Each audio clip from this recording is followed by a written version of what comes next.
بسم اللہ الرحمن الرحیم. خواتین و حضرات السلام علیکم. میں ہوں محمد سبطین رانا. حاضرین، بہت سارے ہیومن رائٹس ایکٹیوسٹ کے ساتھ میری بات ہوتی ہے تو وہ مرد اور خواتین کے درمیان ایکویلٹی کی بات کرتے ہیں کہ مرد اور عورتوں کے درمیان تفریق نہیں ہونی چاہیے، ان میں برابری کے حقوق انہیں ملنے چاہیے. تو یہ بات درست ہے کہ تفریق تو کسی کے مابین میں بھی نہیں ہونی چاہیے، لیکن تفریق کے معنی کو سمجھنا بہت ضروری ہے کہ تفریق کہتے کسے ہیں، ڈسکریمنیشن کسے کہتے ہیں، اور برابری کے حقوق کیا ہے، اس بات کو سمجھنا بہت ضروری ہے. میں چونکہ ایک ایڈوکیٹ ہوں، پریکٹسنگ لائر بھی ہوں، کنسلٹنسی بھی پرووائڈ کرتا ہوں، میٹریمونیل کنسلٹنسی بھی پرووائڈ کرتا ہوں، تو میں ان چیزوں کو ذرا زیادہ ڈیپلی میں بھی دیکھ سکتا ہوں.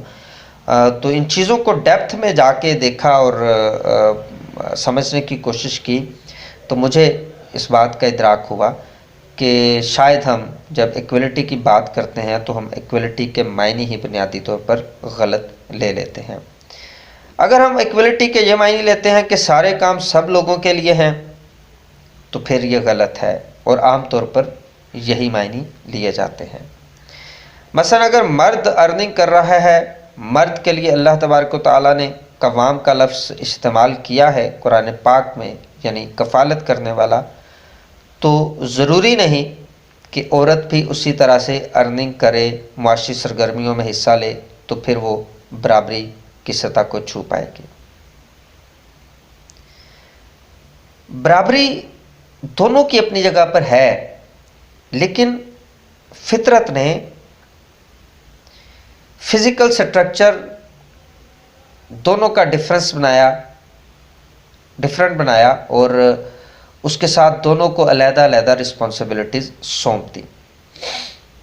میں قطعاً یہ نہیں کہہ رہا کہ خواتین کو بالکل بھی معاشی سرگرمیوں میں حصہ نہیں لینا چاہیے، خواتین بھی معاشی سرگرمیوں میں حصہ لے سکتی ہیں، لیکن بنیادی طور پر جو رسپانسبلٹی ہے وہ فطرت نے مرد کو دی ہے کہ وہ بچوں کے لیے ارننگ کرے، ان کی فیڈنگ کرے، تاکہ جو ماں ہے وہ اور رسپانسبلٹیز اچھے طریقے سے دل جمی سے دل جوئی کے ساتھ پوری کر سکے. اگر لوگوں کو یہ لگتا ہے کہ یہ تفریق ہے تو میں ایک مثال یہاں پہ ان کے لیے دینا پسند کروں گا. وہ یہ ہے کہ معاشرے میں مختلف شعبوں سے تعلق رکھنے والے لوگ ہوتے ہیں. مثلا ایک انجینئر ہے، ایک ڈاکٹر ہے. تو ڈاکٹر کا کام ہے آپریشن تھیٹر میں جا کر آپریٹ کرنا، لیکن اگر آپ کو کیسا لگے گا کہ اگر ایک دم سے کوئی انجینئر آئے اور وہ ڈاکٹر سے کہے پیچھے ہٹو بھائی، تم میں آج آپریٹ کروں گا، مجھے بھی حق ہے، مجھے بھی قانون نے، فطرت نے، انٹرنیشنل این جی اوز نے، ہیومن رائٹس کی تنظیموں نے مجھے بھی یہ حق دیا ہے کہ میں بھی یہ کر سکتا ہوں، جو میرے دل میں آئے گا وہ میں کروں گا. تو کیا آپ انجینئر کو اس بات کی اجازت دیں گے کہ وہ ہاتھ میں انسٹرومنٹس پکڑ کے تو وہ آپریشن کرنا شروع کر دے کسی پیشنٹ کا؟ یقیناً نہیں دیں گے، اس لیے کہ انجینئر کا یہ کام نہیں. تو جب انجینئر آپریشن نہیں کر سکے گا تو وہ کیا شور مچانا شروع کر دے گا کہ میرے فنڈامنٹل رائٹس جو ہیں وہ انفرنج ہونا شروع ہو گئے ہیں، میرے بنیادی انسانی حقوق جو ہے وہ ان کی حق تلفی ہو رہی ہے؟ کیا وہ شور مچانا شروع کر دے گا؟ کیا ادارے اس کو سپورٹ کرنا شروع کر دیں گے؟ ہاں بھی بڑی زیادتی ہوئی ہے تمہارے ساتھ کیونکہ تمہیں آپریشن نہیں کرنے دیا گیا اس وجہ سے. ایسا نہیں ہوتا. چلیں پھر کیا اس کی بنیاد پہ کہ اسے آپریشن نہیں کرنا آتا تھا، اس کی بنیاد پر اس کے جو بنیادی حقوق ہیں، دوسرے حقوق ہیں جن میں رائٹ آف لیبرٹی ہے، رائٹ آف سپیکنگ ہے، جن میں رائٹ ٹو لیو ہے، یہ سارے جو بنیادی حقوق ہیں اس کے، وہ اس سے چھین لیے جائیں گے کیونکہ تمہیں آپریشن نہیں کرنا آتا جی، اس لیے تم ان بنیادی حقوق کے مستحق نہیں ہو؟ تو ایسا نہیں ہوگا. تو اس بات سے، اس مثال سے میں ایکچولی سمجھانا چاہتا ہوں کہ ہر بندے کا، ہر یونٹ کا اپنا ایک کنٹریبیوشن ہوتا ہے، اس کو اس طرح سے کنٹریبیوٹ کرنا ہوتا ہے تو وہ کر رہا ہوتا ہے.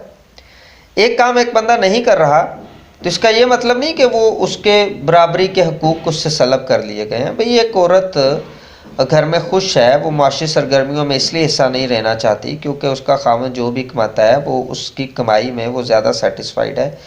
تو آپ کیوں بار بار اس بات کو کھینچ رہے ہیں کہ نہیں وہ گھر سے باہر نکلے گی، نہیں وہ معاشی سرگرمیوں میں حصہ لے گی تو پھر ہی اس کو حقوق بنیادی ملیں گے، پھر ہی وہ ایکول تصور کی جائے گی.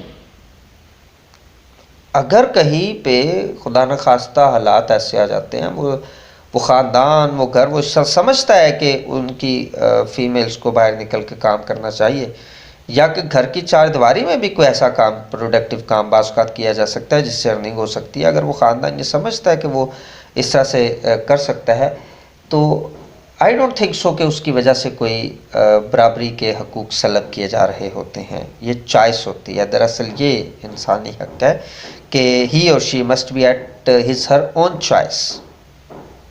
لیکن ایک موٹیویشن دی جا رہی ہے عام طور پر انسانی بنیادی حقوق کے نام پر کہ ایکویلٹی یہی ہے کہ جو مرد سارے کام کر رہے ہیں وہ عورتیں بھی کریں. تو پھر کہنا یہ چاہیے کہ عورتیں جو کام کر رہی ہیں مردوں کو بھی وہ کام ان سے بھی کروانے کی کوشش کی جانی چاہیے. سائنس کو چاہیے کہ وہ کوئی تجربہ کرے کہ جو مدر فیڈ ہے وہ فادر فیڈ کا بھی کوئی تجربہ ہونا چاہیے تاکہ ماں بچوں کو دودھ پلاتی ہے تو مرد کو بھی چاہیے نا کہ دودھ پلانے کی کوشش کرے تاکہ ایکویلٹی ہو. مطلب عجیب تماشا ہے یار. ایکویلٹی کے معنی کو سمجھنے کی کوشش کریں، اس کے دائرے میں رہیں، اور دائرے سے باہر نکل کے ایکویلٹی کو غلط ڈیفائن کر کے پاکستان کی سوشل نارمز کو، پاکستان کی سوشل ویلیوز کو خراب کرنے کی کوشش مت کریں. ہر معاشرے کی اپنی کچھ ویلیوز ہوتی ہیں، ان ویلیوز میں رہنا بھی تو انسانی بنیادی حقوق کا ایک لازمی جزو ہے. انسانی بنیادی حقوق فنڈامنٹل رائٹس ہیں کسی کے کہ وہ اپنے دائرے میں اگر رہنا چاہتا ہے تو آپ اس کو کھینچ کے دائرے سے نہیں نکال سکتے، اس کو اس میں رہنے دیں. آپ اس کو، وہ اپنے دائرے میں ہے، وہ آپ کو کوئی تکلیف نہیں پہنچا رہا، تو آپ کو کیوں تکلیف ہو رہی ہے کہ وہ دائرے سے باہر نکلے؟ اسے ایک بندہ گلوبلائز نہیں ہونا چاہ رہا تو آپ کو کیا تکلیف ہے کہ آپ اس کو گلوبلائزیشن کا سبق ضرور سکھائیں. تو ایکویلٹی یہ نہیں کہ ہر بندہ ہر کام کرے.